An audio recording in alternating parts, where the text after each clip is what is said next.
അപ്പോൾ ഇന്നത്തെ വീഡിയോയിൽ ഞാൻ എൻ്റെ ഫോണിൽ യൂസ് ചെയ്യുന്ന കുറച്ച് ഗുഡ് ലോക്ക് മോഡ്യൂൾസ് ആണ് ഇവിടെ കാണിക്കാൻ പോകുന്നത്.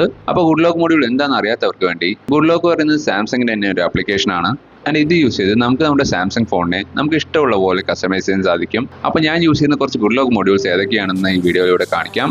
അപ്പോൾ അതിനു മുന്നേ ഈ ചാനൽ നിങ്ങൾ ആദ്യമായിട്ടാണ് കാണുന്നതെങ്കിൽ പ്ലീസ് സബ്സ്ക്രൈബ്. അപ്പോൾ അത് ഞാൻ പറയാൻ പോകുന്ന ഹോം അപ്പ് പറഞ്ഞ ഒരു മോഡ്യൂളിനെ പറ്റിയാണ്. ഇത് ഞാൻ യൂസ് ചെയ്യുന്നത് മെയിനായിട്ട് ഹോം സ്ക്രീൻ കസ്റ്റമൈസ് ചെയ്യാനാണ്. അപ്പോൾ ബൈ ഡിഫോൾട്ട് ആയിട്ട് സാംസങ്ങിൽ ആകെ 5 ഐക്കൻസ് നമുക്ക് മാക്സിമം ഫേവറേറ്റ്സ് ബാറിൽ ആഡ് ചെയ്യാൻ സാധിക്കും. ബട്ട് ഈ ഒരു മോഡ്യൂൾ ഉപയോഗിച്ച് നമുക്ക് അതിനെ 9 ഐക്കൻസ് വരെ ആക്കാൻ സാധിക്കും. അപ്പോൾ അതിനായി ഹോം അപ്പ് മോഡ്യൂൾ ഓപ്പൺ ചെയ്യുക. അതിൽ ഹോം സ്ക്രീൻ സെക്ഷനിൽ ഫേവറേറ്റ്സ് മാക്സ് കൗണ്ട് പറഞ്ഞ ഓപ്ഷൻ കാണും. അതിൽ നമുക്ക് നമ്പർ ഓഫ് ഐക്കൻസ് മാറ്റാനുള്ള ഓപ്ഷൻസ് കാണും. ഇതിൽ നമ്മുടെ പ്രിഫറൻസ് അനുസരിച്ച് നമുക്ക് സെറ്റ് ചെയ്യാൻ സാധിക്കും. അപ്പോൾ രണ്ടാമത് ഞാൻ യൂസ് ചെയ്യുന്ന ഹോം അപ്പ് മോഡ്യൂൾ തന്നെയുള്ള ടാസ്ക് ചേഞ്ചസ് സെക്ഷൻ ആണ്. ഇവിടെ നമുക്ക് ഡിഫോൾട്ട് ആയിട്ടുള്ള റീസൺസ് മെനുവിന്റെ സ്റ്റൈലിനെ കസ്റ്റമൈസ് ചെയ്യാൻ സാധിക്കും. ഇവിടെ നമുക്ക് വേണമെങ്കിൽ റീസൺസ് മെനു വെർട്ടിക്കൽ ആക്കാം, ഗ്രിഡ് സ്റ്റൈൽ ആക്കാം, ഈ സിമ്പിൾ ആയിട്ട് ഒരു ലിസ്റ്റ് ആയിട്ട് സെറ്റ് ചെയ്യാം. അതല്ലാണ്ട് കുറെ കസ്റ്റമൈസേഷൻ ഇവിടെ അവൈലബിൾ ആണ്. അപ്പോൾ അടുത്തതായിട്ട് ഞാൻ യൂസ് ചെയ്യുന്ന ഒരു മൊഡ്യൂളാണ് രജിസ്റ്റർ. അപ്പോൾ ഇത് ഞാൻ യൂസ് ചെയ്യുന്ന ബാക്ക് ടാപ്പ് ഷോർട്ട് കട്ട്സിനാണ്. അപ്പോൾ ഞാനിവിടെ സെറ്റ് ചെയ്തിരിക്കുന്നത് ബാക്കിൽ ഡബിൾ ടാപ്പ് ചെയ്യുമ്പോൾ ഇതുപോലെ ഗൂഗിൾ പേ ഓപ്പൺ ആവണ പോലെയാണ്. അപ്പോൾ നിങ്ങൾക്ക് നിങ്ങളുടെ പ്രിഫറൻസ് അനുസരിച്ച് ഒരു ആക്ഷൻ സെറ്റ് ചെയ്യാം. അപ്പോൾ അതേപോലെ ഇവിടെ ഇതിന്റെ സെൻസിറ്റിവിറ്റി അഡ്ജസ്റ്റ് ചെയ്യാനുള്ള ഓപ്ഷനും വരുന്നുണ്ട്. അപ്പോൾ അതുകൊണ്ട് തന്നെ ഫോൺ പോക്കറ്റിൽ ഇടുമ്പോൾ ആക്സിഡന്റൽ ആയിട്ട് ഇത് ഓപ്പൺ ആവില്ല. പിന്നെ ഞാൻ യൂസ് ചെയ്യുന്ന ഒരു മൊഡ്യൂളാണ് ലോക്ക് സ്റ്റാർ. ഇത് ഉപയോഗിച്ച് നമുക്ക് മെയിൻലി ലോക്ക് സ്ക്രീൻ കസ്റ്റമൈസ് ചെയ്യാൻ സാധിക്കും. ഇവിടെ നമുക്ക് തേർഡ് പാർട്ടി വിഡ്ജറ്റ്സ് ലോക്ക് സ്ക്രീനിൽ ആഡ് ചെയ്യാനുള്ള ഓപ്ഷൻ ഉണ്ട്. അതേപോലെ ഇതുപോലത്തെ സ്റ്റിക്കേഴ്സും ആഡ് ചെയ്യാനുള്ള ഓപ്ഷൻസ് ഇവിടെ വരുന്നുണ്ട്. പിന്നെ ഇതല്ലാണ്ട് വേറെ കുറെ കസ്റ്റമൈസേഷനും ഇവിടെ അവൈലബിൾ ആണ്.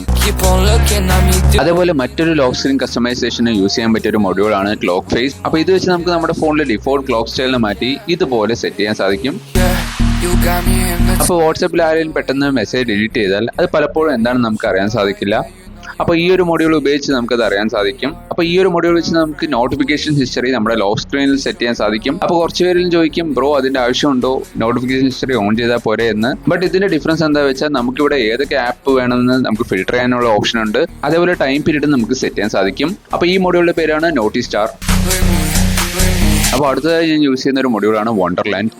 അപ്പോൾ ഇത് യൂസ് ചെയ്ത് നമുക്ക് AOD നിന്ന് ലോക്ക് സ്ക്രീനിലേക്കുള്ള അനിമേഷൻസ് ചേഞ്ച് ചെയ്യാൻ സാധിക്കും. ഇവിടെ ഡിഫോൾട്ട് ആയിട്ട് ഡിഫറെന്റ് അനിമേഷൻസ് ഉള്ള വാൾപേപ്പേഴ്സ് വരുന്നുണ്ട്. ആൻഡ് ഇതല്ലാണ്ട് നമുക്ക് തന്നെ ഒരു വാൾപേപ്പറിൽ അനിമേഷൻസ് കസ്റ്റമൈസ് ചെയ്യാനുള്ള ഓപ്ഷൻ ഉണ്ട്.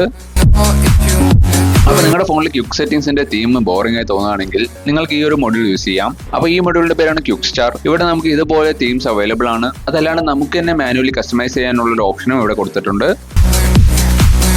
അപ്പോൾ last but not the least, ഇതാണ് വൺ ഹാൻഡ് ഓപ്പറേഷൻ പ്ലസ് പറഞ്ഞൊരു മൊഡ്യൂൾ. ഇവിടെ നമുക്ക് ലെഫ്റ്റ് പാനലും റൈറ്റ് പാനലും എനേബിൾ ചെയ്യാനുള്ള ഓപ്ഷൻ ഉണ്ട്. അപ്പോൾ ഇത് യൂസ് ചെയ്തുകൊണ്ട് നമുക്ക് മെയിൻലി നമ്മുടെ നാവിഗേഷൻ ജസ്റ്ററിനെ കുറച്ചും കൂടി യൂസ്ഫുൾ ആക്കാൻ സാധിക്കും. നമ്മൾ എപ്പോഴും യൂസ് ചെയ്യുന്ന ജസ്റ്റേഴ്സ് അല്ലാണ്ട് ഇതുപോലെ ഡയഗണലി താഴേക്ക് സ്വൈപ്പ് ചെയ്താൽ സ്ക്രീൻഷോട്ട് എടുക്കുന്ന പോലെ സെറ്റ് ചെയ്യാം. അതേപോലെ നമുക്ക് ഇഷ്ടമുള്ള ആക്ഷൻസ് ഓരോ ജസ്റ്റേഴ്സിൽ സെറ്റ് ചെയ്യാൻ സാധിക്കും. അപ്പോൾ ഈ വീഡിയോയിൽ ഞാൻ പറയാത്ത കുറെ ഗുഡ് ലോക്ക് മൊഡ്യൂൾസ് ഉണ്ട്. ഇവിടെ ഞാൻ യൂസ് ചെയ്യുന്ന കുറച്ച് ഗുഡ് ലോക്ക് മൊഡ്യൂൾസ് മാത്രമേ മെൻഷൻ ചെയ്തിട്ടുള്ളൂ. അപ്പോൾ നിങ്ങൾ യൂസ് ചെയ്യുന്ന ഗുഡ് ലോക്ക് മൊഡ്യൂൾസ് ഏതൊക്കെയാണെന്ന് താഴെ കമന്റിൽ പറയൂ. അപ്പോൾ അത്രയും പറഞ്ഞുകൊണ്ട് എൻ്റെ പേര് ആകാശ്, നിങ്ങൾ കണ്ടുകൊണ്ടിരിക്കുന്ന Tech Rooted, and I'm signing out.